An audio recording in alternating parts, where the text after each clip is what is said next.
দরিদ্রপীড়িত বাংলাদেশ, শোষিত বাংলাদেশ, মানুষগুলি একবেলা খেতে পেত না। তাদের জীবন কোনো অর্থ ছিল না, তাদের অত্যন্ত কষ্টের মধ্যে দিয়ে জীবন যাপন করতে হতো। এবং মানুষের এই কষ্টটাই জাতির পিতা বঙ্গবন্ধু শেখ মুজিবকে সংগ্রামের পথে নিয়ে যায় এবং তিনি দীর্ঘ সংগ্রামের পথ বাড়ি দিয়ে জেল জুলুম অত্যাচার সহ্য করে তিনি বাংলাদেশ স্বাধীন করেন। আমি জাতির পিতা বঙ্গবন্ধুর প্রতি শ্রদ্ধা জানাচ্ছি।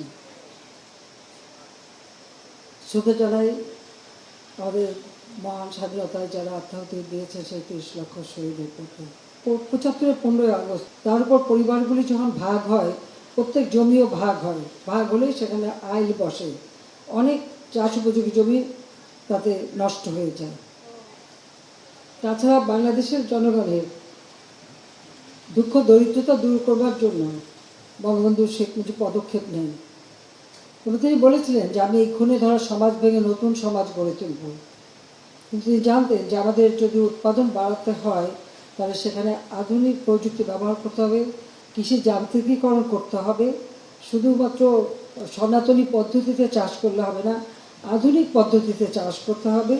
পৃথিবীর অন্যান্য দেশে যেমন জাপানকে তিনি উদাহরণ হিসেবে দেখাতেন যে জাপানের জমিতে 3 গুণ বেশি ফসল হয়, তা আমাদের দেশে কেন হবে না। আর সেই লক্ষ্য নিয়ে তিনি বহুমুখী গ্রাম সমবায় গড়ে তোলেন এবং তিনি যে সবুজ বিপ্লবের ডাক দিয়েছিলেন এবং সেই সাথে সাথে বাংলাদেশের মানুষের আর্থসামাজিক উন্নয়নে কীভাবে সমস্ত প্রশাসনিক ব্যবস্থাকে ঢেলে সাজানো, গণমুখী করা এবং মানুষের ভাগ্য পরিবর্তন যাতে হয় সেই ব্যবস্থা তিনি নিয়েছিলেন। এবং এই সমবায়ের ধারণাটা এরকম ছিল যে জমির মালিকানা ঠিক থাকবে, কেউ মালিকানা নেবে না, যার যার মালিকানা তার তার হাতেই থাকবে এবং সেটা হিসাবও থাকবে, ম্যাপ করাও থাকবে, কিন্তু চাষটা হবে একই সাথে। যেহেতু আপনারা জানেন যে আজকাল যদি মেশিনের দ্বারা চাষ করা হয় তাহলে বড় জায়গা লাগে, ধান কাটতে গেলে ক্ষুদ্র ক্ষুদ্র জায়গায় কাটা যাবে না, সেই জন্য তিনি সেই ব্যবস্থা নিয়েছিলেন। আর সেই সাথে সাথে ফসলের ভাগটা হবে কিষাণী তারা একটা ভাগ পাবে, যারা শ্রম দেবে, জমির মালিক যারা তারা একটা ভাগ পাবে, আর সরকারের ভাগটা থাকবে সমবায়ের কাছে, যাতে সমবায় ওই জমি পুনরায় চাষ করবার সব রকম ব্যবস্থা নিতে পারে।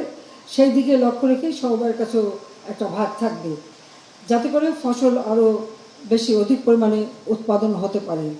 এবং প্রত্যেকটা এলাকায় খাদ্য গুদাম তৈরি করে দিয়ে এই উদ্বৃত্ত খাদ্য সেখানে মজুদ রাখা, যাতে আমাদের দেশে বন্যা হয়, ফসল নষ্ট হয়, ঝড় হয়, এই সমস্ত কারণে যদি ফসল নষ্ট হয় তখন যেন মানুষের খাদ্যাভাব না হয়, তার জন্য প্রতিটি এলাকায় খাদ্য গুদাম তৈরি করা শুরু করেন এবং ফসল রাখারও ব্যবস্থা তিনি নিয়েছিলেন।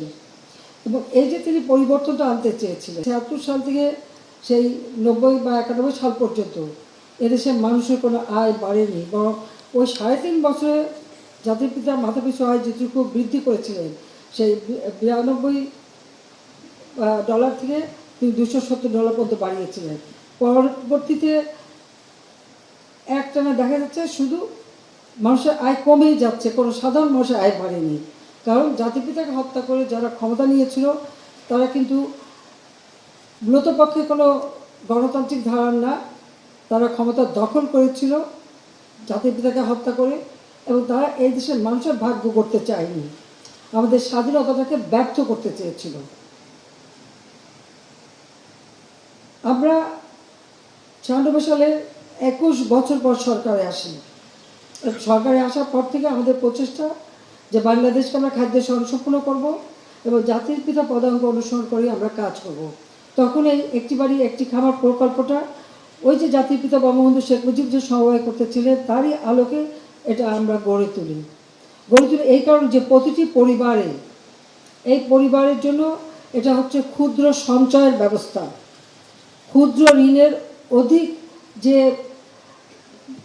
ট্যাক্স দিতে হয় সেটা দিতে হবে না, টাকা নিয়ে অতিমাত্রায় সুদ দিতে হয় সেটা দিতে হবে না, বরং আমরা এই সময়ের মাধ্যমে এই প্রত্যেকটা পরিবারকে যে সহযোগিতা করব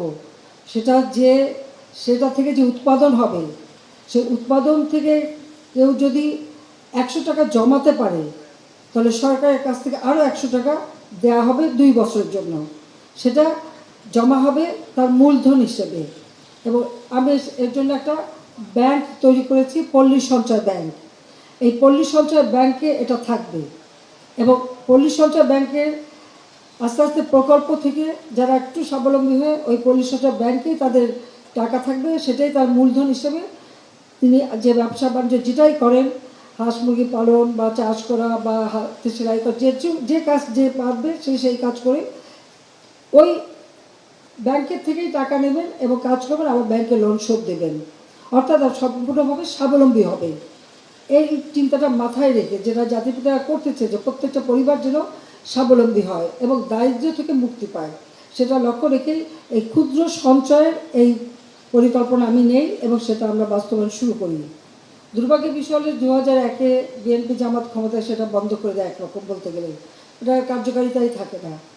যা আমরা পরবর্তীতে সরকার এসেছি, আসার পরে আমরা কাজ করে যাচ্ছি এবং একে একে আমরা এই পল্লী সঞ্চয় ব্যাংকটাকে আরও উন্নত করে গড়ে তোলা এবং সেই সাথে ওই ব্যাংকের মাধ্যমে ঋণ দেওয়া, আর ঋণের সাথে সাথে যারা সঞ্চয় করবে, সঞ্চয় করতে পারলে তাদেরকে এই আর্থিক সহায়তা দিয়ে স্বাবলম্বী করে গড়ে তোলা, সেই কাজটা কিন্তু আমরা করে যাচ্ছি।